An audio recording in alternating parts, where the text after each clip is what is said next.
ሰላም ጤና ይስጥልኝ ውድ የዩቲዩብ ቻናሌ ቤተሰቦች ሰላማችሁ በያላችሁበት የዓለም ዳርቻ ይብዛልኝ። ደህና ናችሁ? እንዴት ናችሁልኝ? እኔ ደህና ነኝ፣ እግዚአብሔር የተመሰገነ ይሁን። ሰሞኑን እንግዲህ ብዙ ነገር እየተፈጠረ ነበረ። በመሰረቱ እኔ ቶሎ ቪዲዮ ወደ እናንተ ስለማላደርስ በጣም ይቅርታ ጠይቃለሁ ቤተሰብ። ይሄ ችግር ብዬ በተነትን ምንም ዋጋ የለውም ከድካም ውጪ ማለት ነው። በተረፈ ግን ዛሬም ሩታ እንግዲህ አንድ አጭር ቪዲዮ በቲክቶክ ፔጇ ላይ ለቃለች። ያው መከዳት ያማል፣ እውነት ነው፣ እውነት ለመናገር ነገር ግን ሩታዬ አንቺ እኮ ማለት ነው ጥንካሬም የጀመርሽው አሁን አልነበረም። በጣም ከበፊት ጀምሮ ጥንካሬሽን እያሳየሽን፣ ብርታትሽን እያሳየሽን ጀግና፣ ነብሯ፣ አንበሳ እየተባለ ስያሜ እስኪወጣልሽ ደረጃ ደርሰሽ አሁን ላይ በስተመጨረሻ ሰዓት የከዳሽ ሰው በደስታ በፈንጠዛ ውስጥ ባለበት ሰዓት አንቺ ደግሞ እያዘንሽ ስትመጪ ይህ ነገሩ ግራ ያጋባል። ይሄ ላንቺ አይገባሽም። አንቺ በአቸቤሬ ሰርግ ላይ ወይም በዝሙት ማህበር ላይ ተገኝተሽም ያ ሁሉ ረብሻ እስኪፈጠር ድረስ ደረጃ መድረስ የለብሽም። አንዳንድ ጊዜ እነ ሜሪ የሚነግሩሽን እነ ዳኒ የሚነግሩሽን ነገር ቁጭ ብለሽ ተመካክረሽ የውሳኔ ሰው ሁኚ፣ ያሉሽን ሁሉ እየተቀበልሽ ማለት ነው አንዳንድ ጉዳዮች ውስጥ አትግቢ። ምክንያቱም አንቺ እየተሰደብሽበት ነው። እኔ እየታየኝን ነው የምናገረው። ስለዚህ ሩታ አንቺ ቀና የምትይበት ሰዓት ነው፣ የምታጎነብሽበት፣ የምታዝኝበት፣ የምታለቅሽበት ሰዓት አይደለም። ከአብርሃም የቀረብሽ ችግር ነው። አብርሃም በህይወትሽ ውስጥ ስንት ዘመን ሙሉ ችግር ሆኖብሽ ነው የኖረው። ስለዚህ ስለምን ብለሽ ነው አሁንስ የምታዝኙ? ችግርሽን ፈጣሪ ስላላቀቀልሽ እግዚአብሔርን አመስገኝ። አብርሃም ላንቺ ችግር ነው፣ ህይወት ሆኖሽ አያውቅም። የተረጋጋ ሆኖ እንደ ባል አንድ ቀን ቆም ብሎ አድምጦሽ አያውቅም። ሰላም ሰጥቶሽ አያውቅም። ይባስ ከርቶሽ ነው ሄደው። ይባስ በላይሽ ላይ ወንጀል በትዳር ላይ ፈጽሞ ነው ሄደው።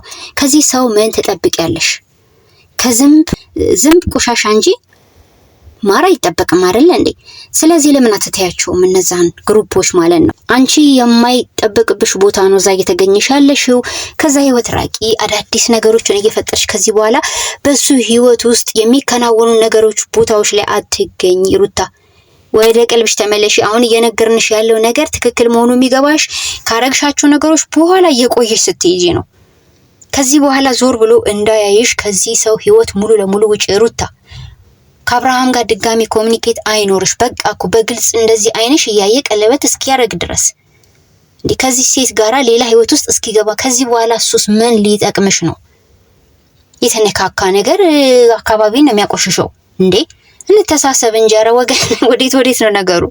እና ለምን ተብሎ ነው የምትቆዝሚላቸው? ለምን ብለሽ ነው የምትናደጅላቸው? ሩታ አንቺ እኮ ጨዋ ሴት ነሽ። አንቺ እኮ በትዳርሽ ላይ አልዘሞትሽም እስከምናውቀው ድረስ። አንቺ እኮ ተገፋሽ እንጂ አልገፋሽም።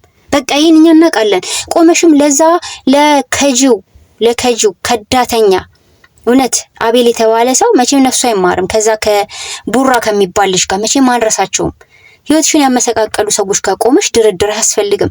ማስረዳትም አይጠበቅብሽም። ኤኒዌይስ ለማንም ታናግሪው። ለይሄ እኮ ድንጋይ ላይ ውሃ እንደማፍሰስ ነው ለነሱ እንዲህ አይነት ነገሮች ማውራት።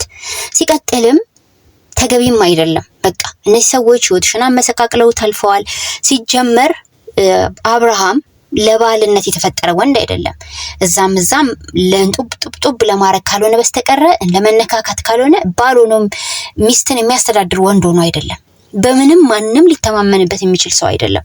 ይሄን ደግሞ ፈጣሪ ነው የገላገልሽ። እሱም የሄደው ወደሚመረጥ ቆንጆ ዓለም አይደለም፣ ወደሚያስጠላ ወደ ረከሰ ህይወት ነው የተቀላቀለው። ይሄ ደግሞ ከዚህ በኋላ አንቺን ምንም ሊያሳስብሽ ወይም ደግሞ ሊያናደድሽ ሊያበሳጭሽ የሚችለው ነገር የለም። አንድ መከራ ነው ከላይሽ ላይ ተራገፈው። አብርሃም ማለት መከራ ነው ላንቺ ህይወት፣ እኛ እንደተረዳ ነው። ስለዚህ ማለቃቀስም ምንም አያስፈልግም። በቃ እኛ ጠንካራ ጀግና እውነተኛዋ ሩታ እንፈልጋለን። ተናግራ ተግባራዊ የማታደርገውን ሩታ እንፈልጋትም ከዚህ በኋላ። እንደ ሴት ጠንካራ ሆነሽ ልጅሽም በፍቅር እያሳደግሽ ህይወትሽን ስትመሪ ማየት ለሌሎች ብርታት እንድትሆኚ ብዙ እህቶቻችን ካንቺ መማር አለባቸው። ሩታ ማየት ያለብሽ ያንን ነው። ዛጋ ሰው የሚቀላውጠውን ወንድ አይደለም። ያ ወንድ ሲጀመር በህይወትሽ ውስጥ ስህተት ህይወት የገባ ሰው ነው። በህይወትሽ ውስጥ ትልቁ ስህተት አብርሃም ነው። በቃ እሱ ደግሞ አንዴ የሆነ ምንም ማድረግ አይቻልም። አሁን ግን ትክክለኛ ወደ ስህተት መንገድ ገብቷል። ከተሳሳተች ሴት ጋር በተሳሳተ ህይወት የራሱም ህይወት ድሮም ስህተት አድርጎ የገባበት መንገድ ልክ ነው ብሎ ስለገባበት እሱ የተቀላቀለ ወደ አስቀያሚው ዓለም ነው። ይሄ ምንም ነገር አንቺን ሊያበሳጭሽ አይገባም። ይሄድበት ነገ ልናያለን እኮ አይደለ? ባህሪ እኮ አይለቅም። ዛምዛም መቀላወጥ የለመደ አይለቅም። ነገም ደግሞ አንዷን ደግሞ እዛ ሲያፈዝ ሲያደነዝዝ እናገኘዋለን። ይሄ እኮ የማይቀር ነገር ነው አይደለ? ነገ ታሪክ እንሰማለን። ስለዚህ ሩታ አንቺ አብዛኛው ኦዲየንሶችሽ እውነተኛ ኦዲየንሶች ናቸው አንቺ ጋር ያሉት። እዛ እንደሚያለቀልቁት ጀግና ጀግና ይላሉ አብርሃም ጋር ሄዱና አንቺ ጋር መተው ጀግና ጀግና እንደሚሉት አይነት ኦዲየንስ አይደለም አንቺ ጋር ያለው። ጥራት ያላቸው ልጆች ናቸው አንቺ ጋር ያሉት። የተመረጡ በስነ ልቦና በአስተሳሰብ ዩቲዩበሮች በራሱ የሚሰሩ ልጆች አሉ። ጽድት ያለ ማንነት ያላቸው ትክክለኛው ነገር ላይ ሁሌ ሙጭጭ ብለው ያሉ ልጆች አሉ። የተወሰኑ ማለት ነው። ስለዚህ ጥሩ ጥሩ ኦዲየንስ ነው አንቺ ጋር ያለው። ዛሬ ወዶሽ ነገ የሚከዳሽ አይደለም አንቺ ጋር ያለው ኦዲየንስ። በፕሮግራሙ ላይ ባለፈው በተካሄደው ፕሮግራማችሁ ላይ የቲክቶክ ፕሮግራማችሁ ላይ እንዴት አርገሽ አሳፍረሽ እንዳስወጣሻቸው አይተናል። የህዝብ ፍቅር አለሽ፣ መወደድ አለሽ፣ ያንገር ነሽ፣ ገና ወጣት ነሽ። በጣም ብዙ የህይወት መንገድ ይጠብቅሻል።